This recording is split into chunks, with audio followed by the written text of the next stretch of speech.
31st question से continue करते हैं. With reference to Chausath Yogini temple situated near Morena, consider the following statements.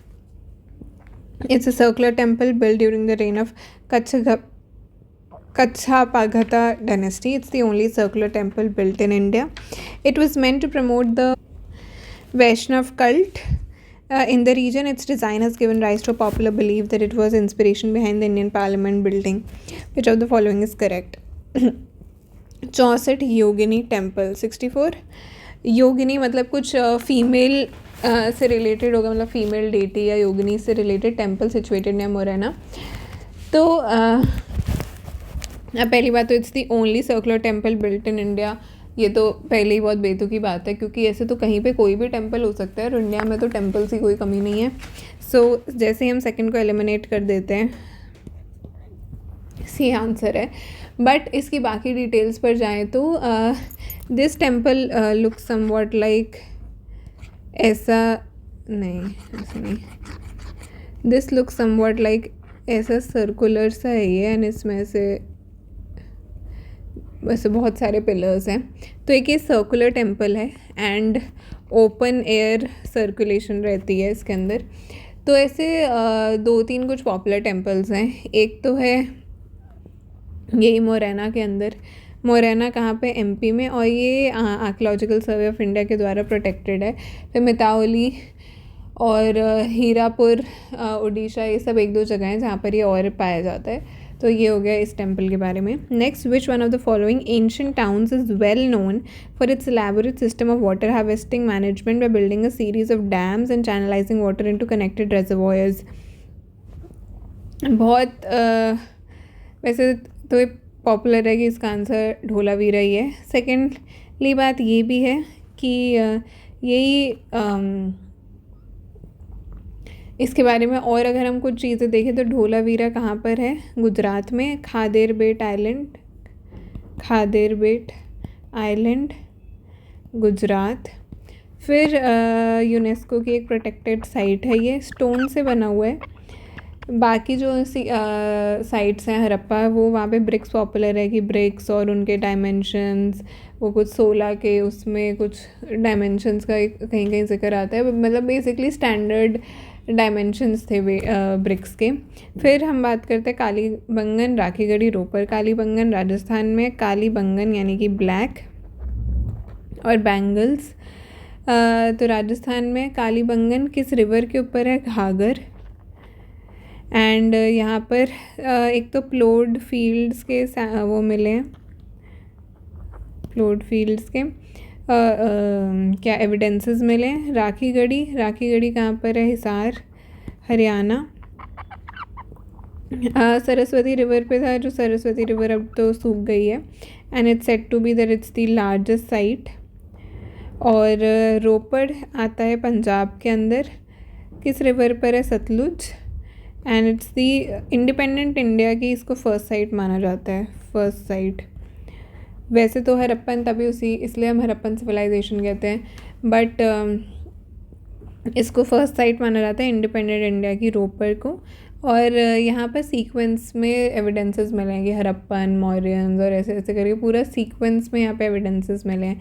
तो Dholavira, Kalibangan black bangles, fire alters भी मिले हैं, राखीगढ़ी हिसार हरियाणा, और रोपर पंजाब.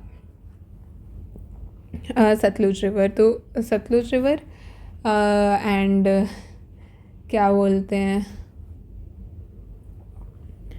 एंड इसमें एक बात ये भी है कि ये जो मोहनजोदारो है वो इंडस पे है. हरप्पा, रावी रिवर, आर रावी, और रोपड़ हमने देख लिया, सतलुज.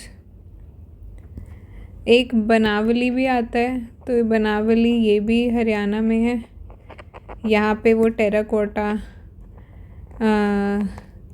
प्लो का जो मॉडल मिलता है वो. सो ये कुछ साइट्स हो गई. फिर आते हैं the first quarter of the 17th century, which of the following were the factories of English East India Company located? Broach, Chicacole, त्रिचुनापल्ली.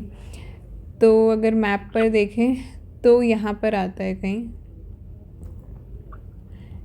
चिक्काकोल, और जो कि है आंध्र प्रदेश, तिरुचिरापल्ली तमिलनाडु, नीचे यहाँ कहीं आता है ये भरूच है, जो प्रेजेंट डे भरूच है, जो कि गुजरात में है। तो जब सूरत में उनको वो मिल गया था ना कि वो अपना फैक्ट्रीज वगैरह सेटअप कर सकते हैं नया 1613 में, उसके बाद ही इन्होंने भरूच और इस सब में किया था। तो ये है ना first quarter of 17th century 1613, तो फर्स्ट है इसका आंसर। ये सब बाकी तो उन्होंने काफ़ी मतलब बाद में डेवलप हुई हैं थोड़ा, इनिशियली सबसे पहले तो यहाँ सूरत वाले और गुजरात के इलाके से स्टार्ट हुआ है। And from the decline of Gupta's until the rise of Harshvardhan in early 7th century, which of the following were holding power in north India. अब अगर इसका हम एक मैप देख लें तो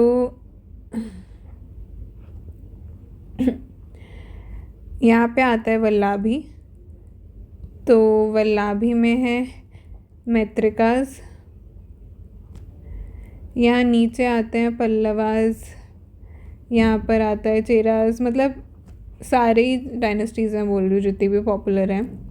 यहाँ आते हैं पांड्याज, यहीं पे चोलाज, यहाँ यादवाज आते हैं बीच में, यहाँ ही चालुक्याज आते हैं, यहाँ पुष्यभूतीज आते हैं, पुष्यभूतीज, फिर कन्नौज में मौखरीज ये आते हैं। अब ये बोल रहे हैं कि which of the following were holding power in northern India. अब सबसे पहले गुप्ताज ऑफ मगध, हाँ ये ठीक है।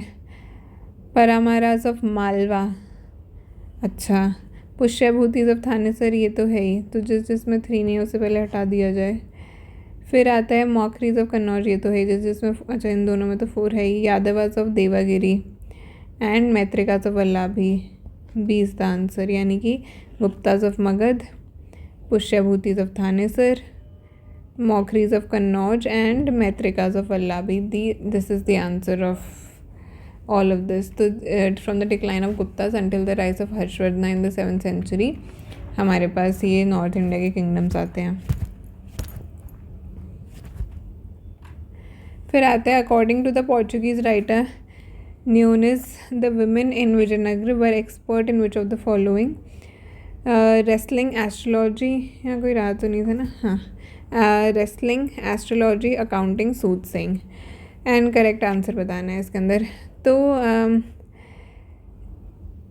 विजयनगर एक तो बहुत ही फॉरवर्ड लुकिंग सा एम्पायर था, ठीक है। विजयनगर की कुछ अगर हम बेसिक बातें याद कर लें, सबसे पहले तो आएगा हरिहर बुक्का जी का नाम, हरिहर एंड बुक्का इनका नाम आएगा। फिर ये नीचे वाले इलाके में था विजयनगर एम्पायर, तो हरिहर बुक्का हो गया। फिर उसके बाद रायचूर द्वाब, रायचूर द्वाब कौन सा रीजन है, कृष्णा और तुंगभद्रा,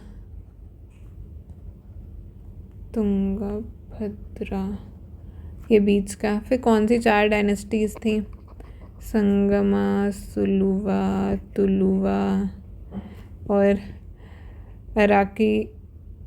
अरीवीडू या अराकीमीडू, कुछ ऐसा नाम है, I am not able to recollect it completely. ये ऐसी 4 डायनेस्टीज़ थी। फिर यहाँ पे कौन से सिस्टम्स थे पॉपुलर, एक तो नयनकारा सिस्टम पॉपुलर था। नयनकारा सिस्टम क्या था कि जो गवर्नर्स हैं वो आर्मीज़ मेंटेन करते हैं किंग के लिए इन एक्सचेंज ऑफ लैंड, तो ये नयनकारा सिस्टम। फिर यहाँ पे ही कल्याण मंडपास का भी सिस्टम आता है, मैरिज हॉल्स। फिर गोपुरम्स का सिस्टम, फिर टैंक्स का सिस्टम। देन अष्टदिग्गज जो है वो पोएट्स, पॉपुलर पोएट्स जो उनके कोर्ट्स में होते थे वो। अब ये क्या था कि जो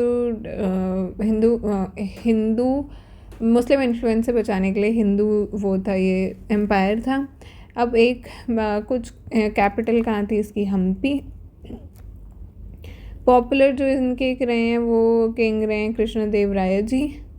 एक बैटल आता है, बैटल ऑफ तालीकोटा, जो इसमें पॉपुलर है, जिसमें हार गए थे, मतलब विजयनगर एम्पायर ख़त्म हो गया था, मतलब डेक्कन सल्तनत की जो है कोएलिशन थी, जिसके अंदर बीजापुर के, अहमदनगर, गोलकोंडा और ये सब लोग थे। और इनके लास्ट वो बचे थे, किंग बचे थे, आलिया रामा राया जी, जो हु गॉट डिफीटेड। तो ये बहुत बाद के मतलब लेट के हैं।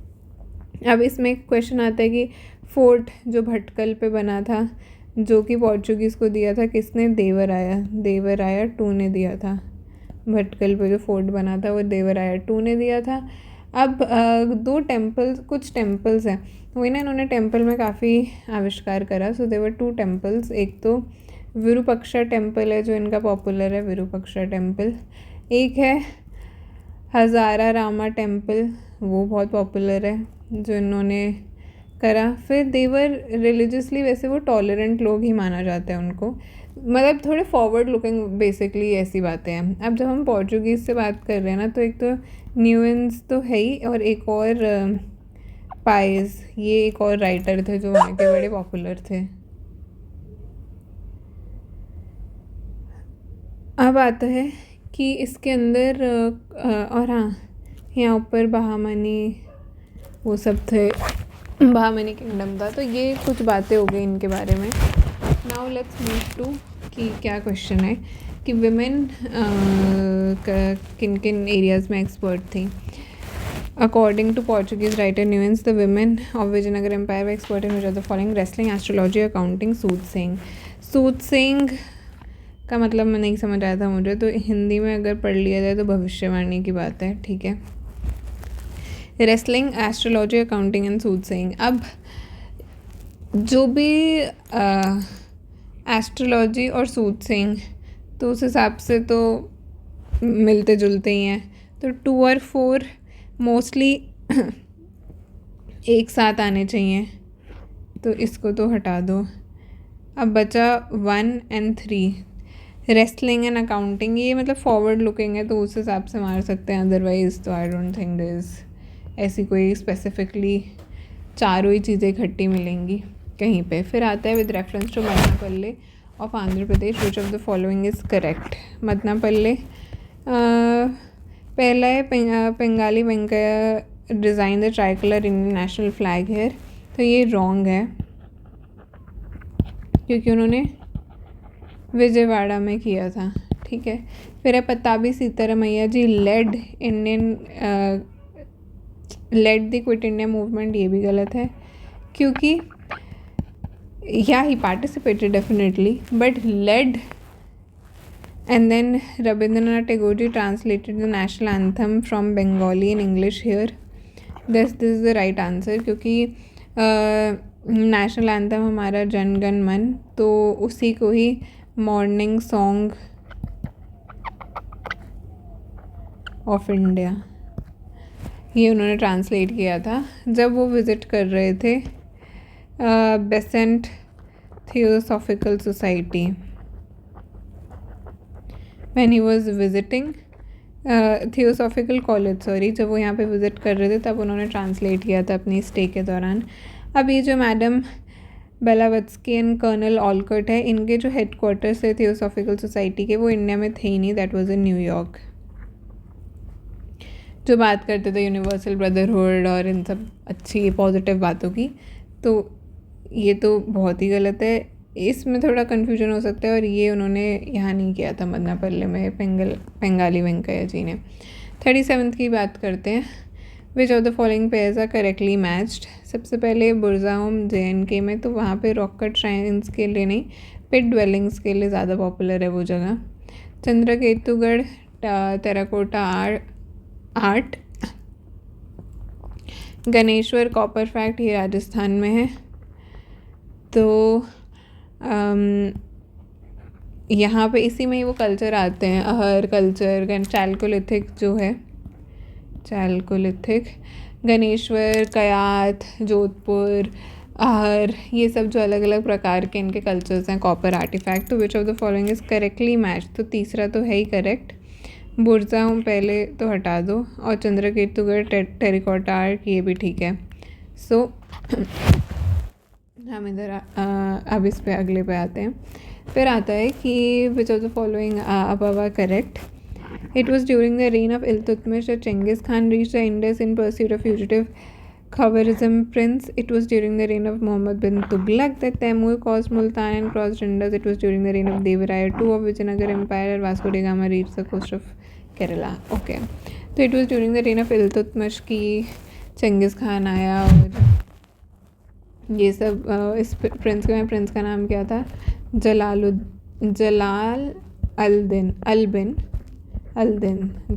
दिन। तो हाँ, ये बात ठीक है। जो मंगोल से आया था, फिर it was during the reign of Mohammad bin Tughlaq और ये सब, तो नहीं, ये it was not during the reign of Mohammad bin Tughlaq. वो कोई और बाद के वीक रूलर थे जिनके टाइम पर वो आया था, तो नॉट मोहम्मद बिन तुगलक तो नहीं थे। फिर ये जो है कि देवराया II और ये सब, तो वो केरला में कहाँ आए थे? पहली बात तो ये वास्को डी गामा आया कहाँ था? कालीकट में आया था। हमें पता है कि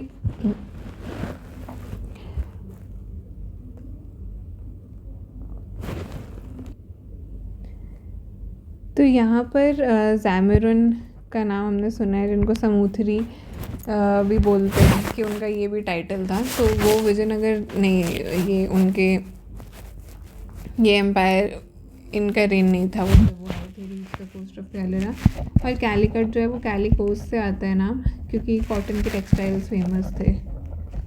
कॉटन टेक्सटाइल्स, सेकंड गलत, थर्ड गलत आते हैं, अगले पे चलते हैं। Saint Francis Xavier was one of the founding members of the Jesuit order. Saint Francis Xavier died in Goa and a church is dedicated to him here. The feast of Saint Francis Xavier is celebrated in Goa each year. Which of the following is correct? तो पहली बात तो ये है कि was one of the founding members of the Jesuit order. इस बात को गलत कर पाना is a bit difficult. One of the founding members. Second, he died in Goa and a church is also dedicated to him here. ये जो generally conjunction वाली बातें गलती होती हैं, तो वो इनकी डेथ यहाँ नहीं हुई थी, इनकी डेथ चाइना में हुई थी, and then his body was got here. और फिर तो जो उनके लिए कहाँ पर उनके रिमेन्स लाए गए थे? Basilica of Bom Jesus, Goa में है ये। एंड हाँ, एक फीस्ट है जो होती है annually, which is celebrated. So yeah, this is true. And वैसे भी feast of this is celebrated in Goa each year. इससे थोड़ा गलत करना is difficult, because अगर चाहे स्टेट लेवल पर ना भी होती होगा, कोई बंदा इंडिपेंडेंटली बना रहा हो, तो it can't be refuted. ठीक है। फिर with reference to the history of ancient India, which of the following is correct? Mitaksara was the civil law for upper caste and Dayabhag was for lower caste. अच्छा, Mitaksara, the sons can claim right to the property during their lifetime, whereas in Dayabhag system it's only after the death of the father that sons can claim right. Mitaksara deals with the matters related to property held by male members only of a family, whereas Dayabhag system deals with matters related to property held by both male and family. This. अब अगर हम तीसरे को पढ़े ना, तो ये framed ही गलत है। देखो, Mitakshara system deals with the matter related to the property held by male members only of a family. इस बात का क्या मतलब है? Male members only of a family, तो और किसकी फैमिली? एक ही फैमिली की तो बात होगी अगर हम कहीं पे भी बात कर रहे हो। ओनली ऑफ अ फैमिली, वेराज दया भाग, मतलब आप खुद इसको पढ़ के देखोगे तो ये है ही, गलत ही है ये।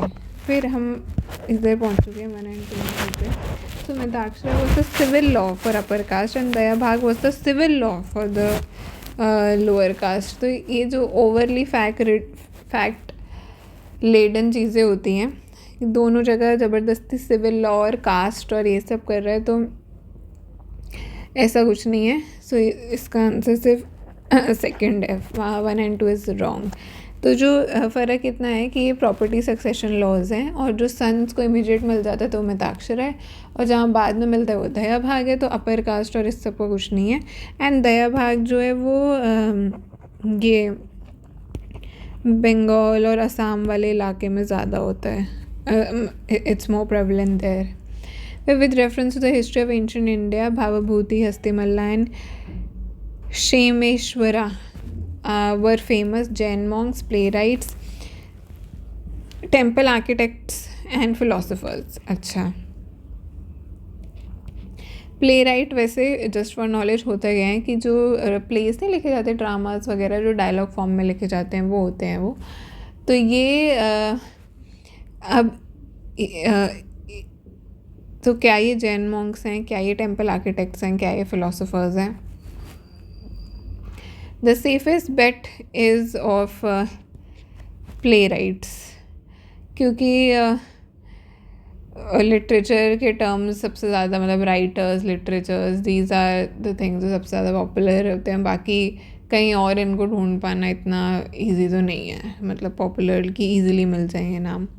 फिर 42 पे आते हैं Montagu Chelmsford reforms of 1990 recommended granting voting rights to all women above age of 21.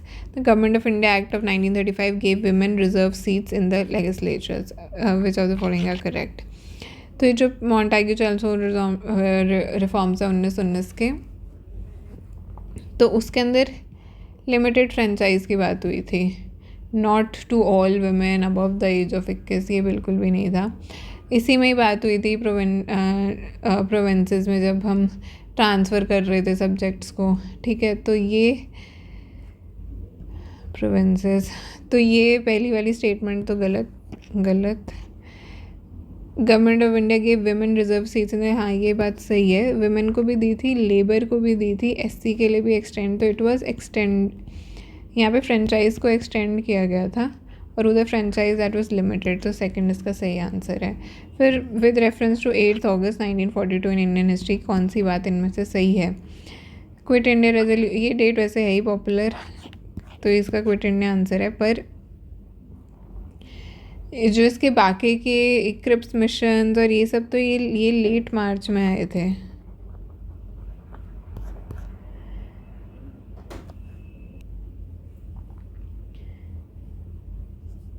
Cripps 1942 के करीब आया था, मार्च के एंड में।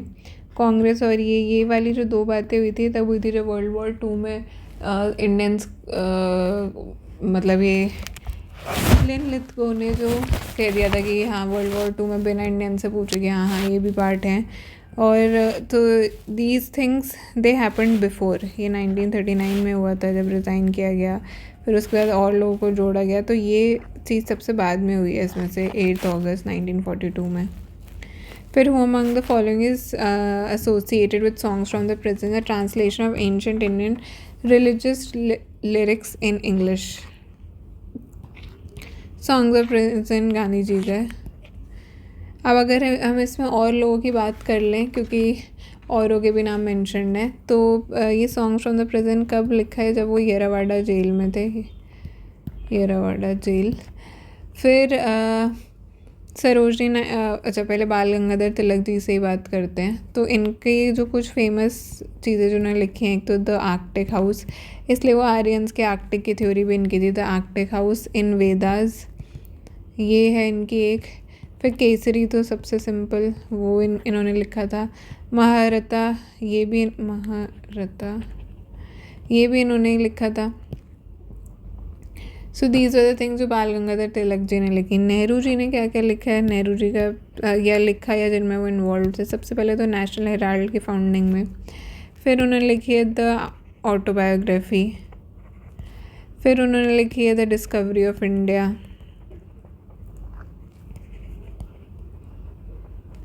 ये सब चीज़ें इन्होंने लिखी है। मोहन दास करमचंद गांधी यानी हमारे गांधी जी ने क्या लिखा है? एक तो यंग इंडिया इनका था, फिर हिंद स्वराज इनका था, माय एक्सपेरिमेंट्स विद ट्रुथ, ये तो पॉपुलर है ही, माय एक्सपेरिमेंट्स विद ट्रुथ सबसे पॉपुलर। फिर इंडियन होम रूल, ये गांधी जी ने लिखा था। सरोजनी नायडू जी को क्या बोला जाता है? Nightingale of India, and she was the first Indian women president, and first women president of INC Congress की, एंड फर्स्ट विमेन प्रेसिडेंट जो है वो एनी बेसेंट जी हैं।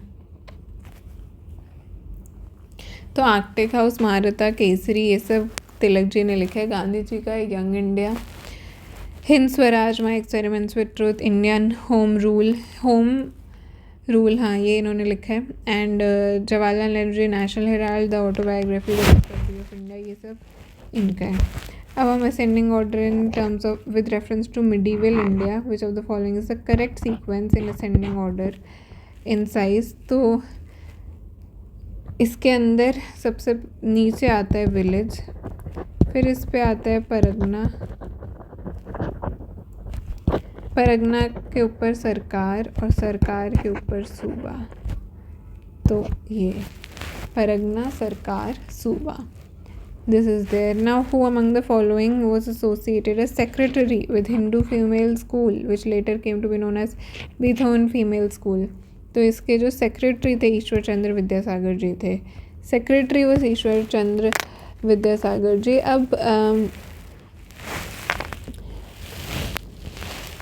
जो ये अब जो इसमें बाकी ऑप्शंस हैं, तो देवेंद्रनाथ टैगोर जी से जो सबसे चीज़ फेमस पॉपुलर है वो है तत्वबोधिनी सभा और तत्वबोधिनी पत्रिका.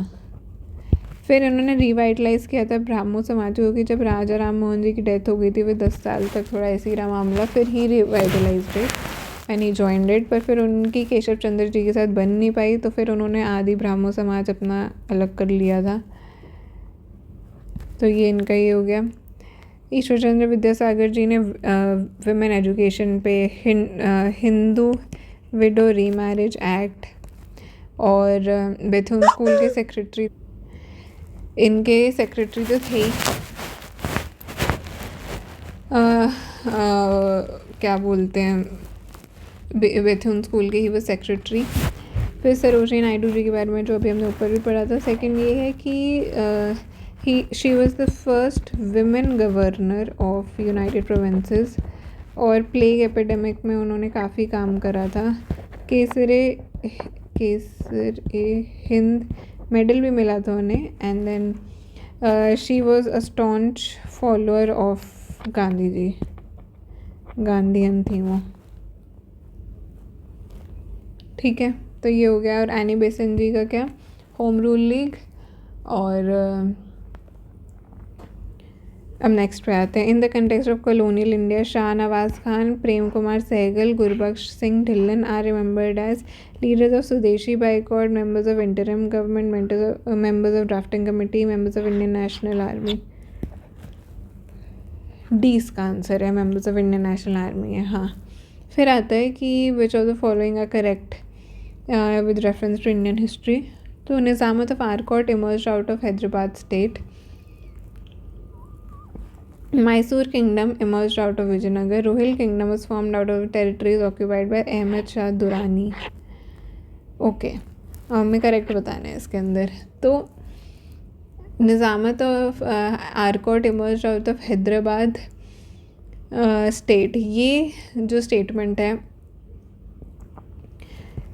ये थोड़ी मतलब इतना क्लियरली नहीं है. That it was actually under nominal rule के अंडर था वो, ऑफ जो लेटर बाद में मुगल्स के. पर वो हैदराबाद स्टेट में से ही इमर्ज आउट हुआ है, ऐसा कह पाना इस मुश्किल इतना क्लियरली. फिर Mysore emerge out of Vijayanagar. हाँ, ये बात तो सही है क्योंकि फिर वोडियार्स आ गए थे. तो हाँ, दिस इज़ फाइन कि मैसूर केम आफ्टर विजयनगर और फिर वोडियार डायनेस्टी थी. तो सेकेंड इज राइट, थर्ड हटा दो, सेकेंड इज़ राइट. फिर Rohilkhand kingdom was formed out of the territories occupied by Ahmad Shah Durrani. ये बात वैसे भी थोड़ी अजीब है क्योंकि उसकी तो ना जाने कितनी टेरिटरीज होंगी. अब उसी में से रोहिलखंड कार्व आउट हुआ, इज़ डिफ़िकल्ट टू से. और रोहिल्लास जो अफ़गान सेटलर्स थे उन्होंने फिर एक्चुअली बनाया था रोहिलखंड. तो 3 को हटा दिया जाए और पहला तो है ही गलत. तो we have come to 2 only. फिर आता है कि इसमें से कौन सी बात सही है. Ajanta caves lie in the gorge of Aghora river. Sanchi stupa lies in the gorge of Chambal. Pandulena caves lies in the gorge of Narmada. Amravati stupa lies in the gorge of Godavari. अच्छा, अगर थोड़ा map बना लिया जाए तो।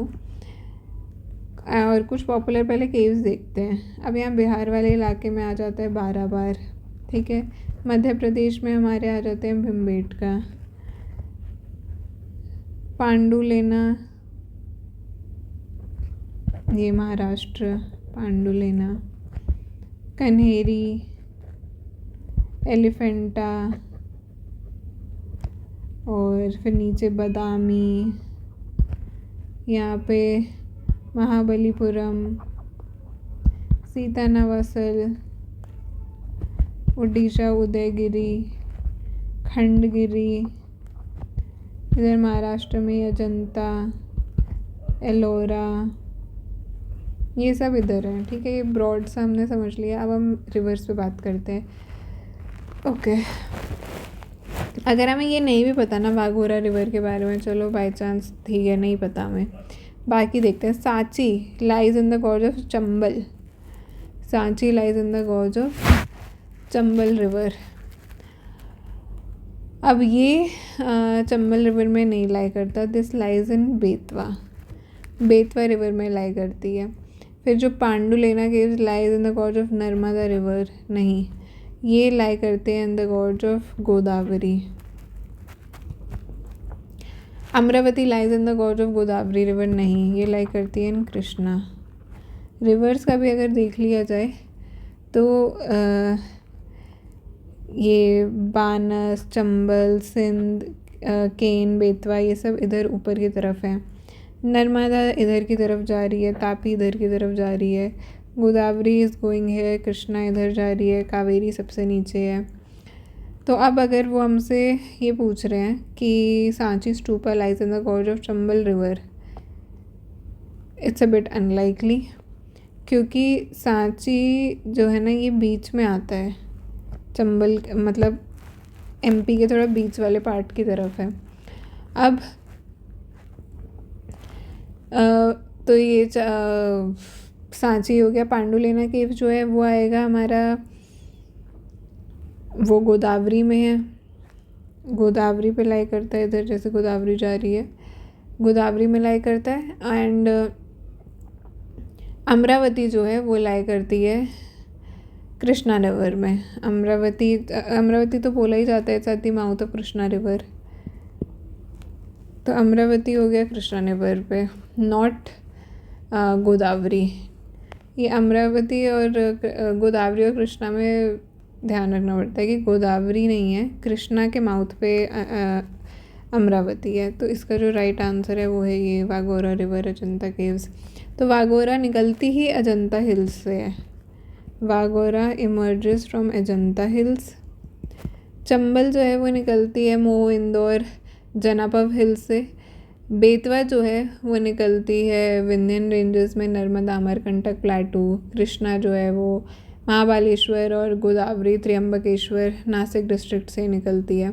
तो गोदावरी त्र्यंबकेश्वर नासिक से निकलती है, गोदावरी के ऊपर नहीं है Amravati, it's not on this. Godavari के ऊपर पांडुलेना केव्स हैं। एक बात हम इस पे भी समझ लेते हैं कि इसमें से कौन से बुद्धिस्ट हैं और नहीं है। तो ये जो अजंता वाले हैं ना, ये तो ओनली बुद्धिस्ट हैं, और ये पांडुलेना भी बुद्धिस्ट हैं, और बाकी तो दोनों स्टूपा हैं ही। तो these are the two things that we should know. फिर आगे बढ़ते हैं। 21 February is declared to be the International Mother Language Day by UNICEF. The demand that Bangla has to be was raised in the Constituent Assembly of Pakistan. इसका second है, पहला वाला गलत है, a bit difficult but हाँ। Okay, next पे चलते हैं। How is permaculture farming different from conventional chemical farming? तो जो permaculture farming है वो पहली बात तो होती क्या है। तो पर्माकल्चर, कन्वेंशनल केमिकल फार्मिंग तो ये नॉर्मल जो है। पर्माकल्चर में होता है कि आप ऐसा सस्टेनेबली लैंड को यूज़ करो कि सेल्फ सफिशिएंट रीजेनरेटिव इकोसिस्टम हो। सेल्फ सफिशिएंट इकोसिस्टम्स का मतलब कि जैसे वहीं पर ही सब कुछ, मतलब आपने ऐसे प्लांट्स, ऐसे माइक्रोज, ऐसी चीज़ें करी जो आपस में ही इंटरैक्ट करके सेल्फ सस्टेनिंग सा बना सकते हैं। तो इससे ये जितने भी केमिकल्स वगैरह का यूज़ बहुत कम हो जाता है। अब फिर है कि कन्वेंशनल फार्मिंग, तो जो केमिकल होती है वो तो है ही। So permaculture farming discourages monocultural practices, but in conventional chemical farming monocultural practices are predominant. अच्छा, conventional chemical farming can cause increase in soil salinity, but the occurrence of such phenomena is not observed in okay. फिर है conventional chemical farming is easily possible in semi-arid regions with permaculture is not so easily possible। ज़बरदस्ती का ये जो adjectives जोड़ रहे हैं easily और ये सब जो हैं, मतलब ये जो easy adjectives और ये सब चीज़ें, adjectives, adverbs, ऐसी सब चीज़ें जहाँ जाती हैं, तो ये तो हट गया। Practice of mulching is very important. Mulching क्या होता है? वो जो ड्राई पत्ते से कर देते हैं।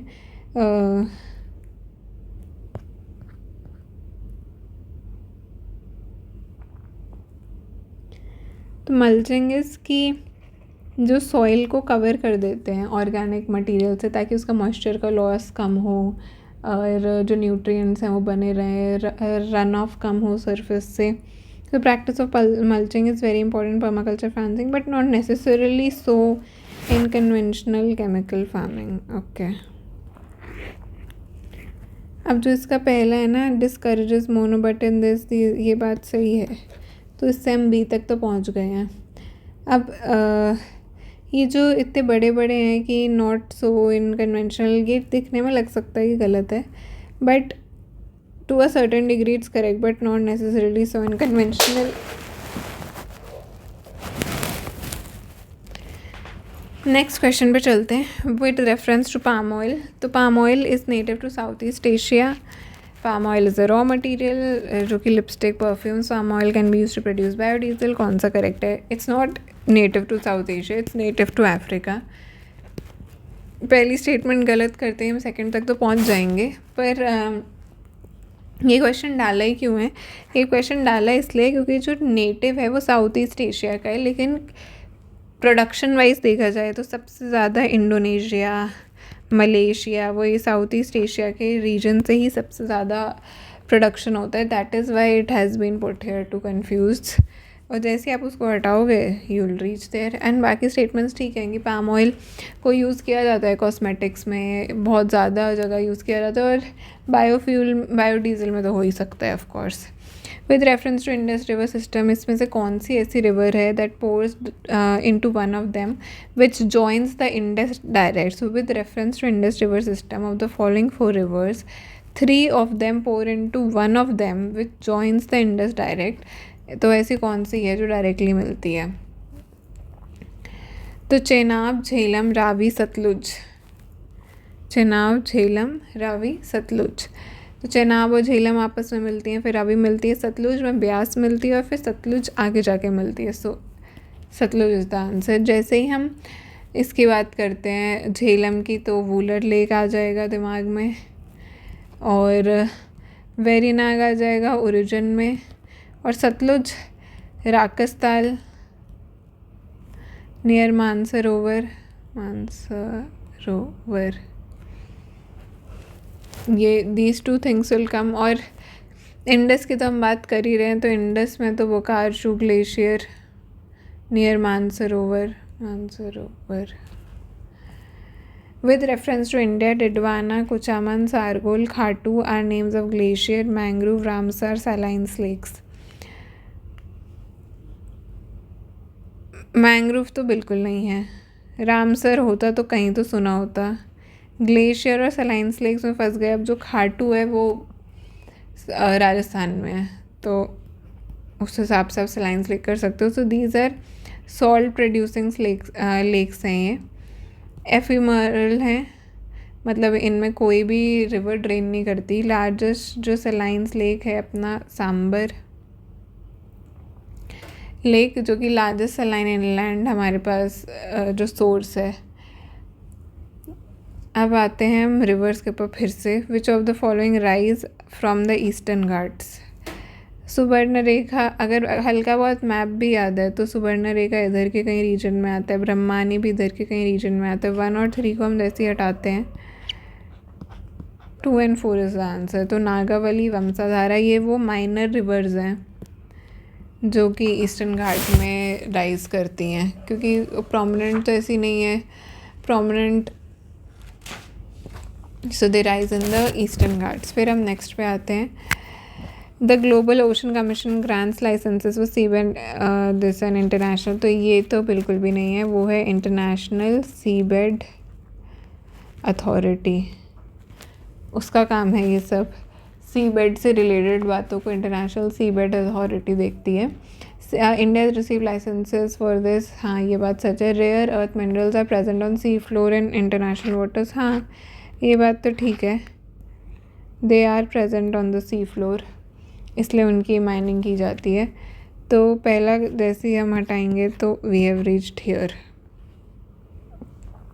Among the following which one of the following is the least water efficient crop, मतलब पानी ज़्यादा लेती है, वाटर गजलिंग है ये। पर्ल मिलेट, रेड ग्राम, अब रेड ग्राम क्या होता है हिंदी में अगर एक बार देखें तो रेड ग्राम इज़ अरहर, तो गन्ना, सूरजमुखी, बाजरा और अरहर। तो ये बाजरा तो बिल्कुल भी नहीं है, वो तो मिलेट मतलब ड्राई वाले रीजन्स में आता है। सबसे ज़्यादा जहाँ वाटर टेबल और ये सब की हम दिक्कतें क्या करते हैं तो वो है sugarcane, least water efficient. फिर आता है in the tropical zone, the western sections of oceans are warmer than the eastern sections owing to the influence of trade winds. In the temperate zone, westerlies make the eastern sections of the oceans warmer than the western. Which of the following is correct? तो western side of continents पे हमें क्या मिलते हैं? Desert मिलते हैं। तो tropical zone में वो कह रहा है कि वेस्टर्न साइड, हाँ क्योंकि जैसे ये इक्वेटर है तो ऐसे आती है ना हवाएं, नहीं सॉरी ऐसे, और ये ऐसे आती हैं, फिर ऊपर वाले इलाके में ऐसे जाती हैं। हॉर्स लैटिट्यूड्स का जब जिक्र आ जाता है तो जहाँ पे वेस्टर्लीज हैं यानी temperate zone, westerlies make the eastern section of the oceans warmer than the western. हाँ, in the tropical zone the western section of the oceans are warmer than the owing to the influence, हाँ तो सी। फिर आते हैं climate smart agriculture, consider the following, which of the following is correct? Climate smart village approach in India is a part of a project led by climate change, agriculture and food security and international research programme. Correct बताना है। The project of this is carried out under consultative group on international agriculture research headquartered in France. International crop research institute for semi arid tropics in India is one of this research centres. Okay, ये वैसे बता पाना is a bit difficult क्योंकि बहुत ज़्यादा facts हैं इसके अंदर, and I couldn't find anything related to कि जिससे इसका कुछ भी हमें याद रह पाए। इसका आंसर वैसे डी है। अब leaf litre decomposes faster than in any other biome, and as a result the soil is often bare. Apart from the trees, vegetation is largely composed of plants that reach up the canopy vicariously by climbing the trees or growing as epiphytes ऐसे ऊपर, rooted on the upper branches of the tree. This is most likely the description of coniferous, dried deciduous, mangrove, tropical rain. Mangrove तो हो नहीं सकता ये क्योंकि वो तो पानी में होती हैं उनकी roots. Coniferous, dry deciduous and tropical rain forest, तो ट्रॉपिकल रेन फॉरेस्ट में ही होता है कि नीचे आ नहीं पाती सनलाइट, तो ऊपर तक सनलाइट रीच करने के लिए वो प्लांट्स अपने आप को ऐसे अडेप्ट कर लेते हैं। एपिफाइट्स वाली जो बात है, tropical rain forest is the answer क्योंकि इतना घनी कैनपी होती है। ओके, अब हम बात करते हैं अगला सवानास के ऊपर। The vegetation of savanna consist of grasslands with scattered small trees but extensive areas have no trees. इसलिए सवाना के जो पेड़ भी होते हैं उनकी जो ब्रांचेज हैं, अरे पतली सी होती है और ऐसा होती है ऊपर का जो पूरा क्राउन होता है पेड़ का, वो इसलिए क्योंकि इतनी तेज़ हवा चलती है कि क्राउन एक्चुअली बेंड्स ताकि वो इस बार्क को पर असर कम पड़े, सो तो प्रोटेक्ट करने के लिए. So vegetation of savanna consist of grasslands with scattered small trees but extensive areas have no trees. Forest development in such areas generally kept in check by one or more or combination of some conditions. Which of the following are those conditions? सवानास को है false grasslands भी कहा जाता है क्योंकि यहाँ पे पेड़ वेड़ होते हैं. एंड सवानास के अंदर जो ग्रास होती है वो हार्ड होती है, क्योंकि अगर आप फोटोज़ में भी देखोगे तो ब्राउन सी या येलो सी होते हैं ये, इसलिए they are not good for fodder also. ड्राई घास होती है ये. एंड फॉल्स ग्रासलैंड्स भी इसलिए इनको कहा जाता है क्योंकि यहाँ पे पेड़ वेड़ भी होते हैं. Forest development such area generally kept in check by one or more or a combination of some conditions. Which are those conditions? बहुत इतना फ्रिक्शन से आग लग जाती है, तो एक तो फायर है जिसमें सेकंड नहीं है, उसे हटा दिया जाए. फिर आता है burrowing animals and termites, grazing herbivores, seasonal rainfall तो होता है इसमें, हाँ. Grazing herbivores 2, 3, 4 is the answer. अब अगर हम सारे ही ग्रासलैंड्स की बात कर लेना एक बार मैप सा बना के, तो अरे ऐसे एंड यहाँ, फिर ये यहाँ अफ्रीका, ये इंडिया जो भी है, और इधर ऑस्ट्रेलिया. तो यहाँ अब अगर हम पहले ट्रॉपिकल की बात कर लें तो ट्रॉपिकल में यहाँ पर तो आ जाएगा अफ्रीकन सवाना, यहाँ सवाना आ गया. फिर यहाँ पर कैंपोज, लानोज और ऑस्ट्रेलियन सवाना. लेकिन अगर यही हम उसकी बात कर लें टेम्परेट की, तो वेल्ड्स आता है यहाँ पे, पैम्पस आता है, नहीं सॉरी गलत कर दिया, यहाँ पे डाउन्स आता है, यहाँ पे वेल्ड्स आता है, और यहाँ पे पैम्पस आता है, और ऊपर स्टेपीज आता है, और प्रेरीज आता है. तो स्टेपीज, प्रेरीज, पैम्पोस, वेल्ड्स और डाउन ये टेम्परेट बीच के इलाके में आते हैं. लैनोस, कैंपोस, सवाना और ये Australian savanna. African savanna, Australian savanna, llanos, campos, ये सब.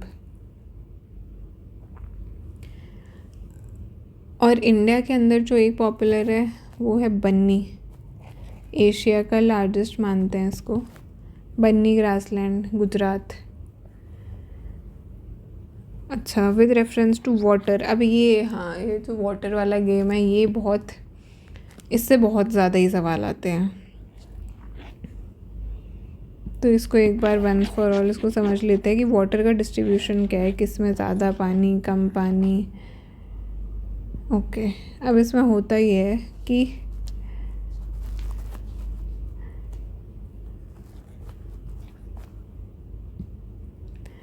नाइन्टी 97% जो है ना वो ओशन है, 3% जो है वही फ्रेश है. ठीक है, अब इस 3% को पूरा पाई बना लेते हैं, समझ लो ये पूरा 3% का पाई है. तो अब इसमें से 79% जो है वो है आइस कैप, ग्लेशियर, समझ लो ग्लेशियर, आइस कैप वगैरह. बचा कितना?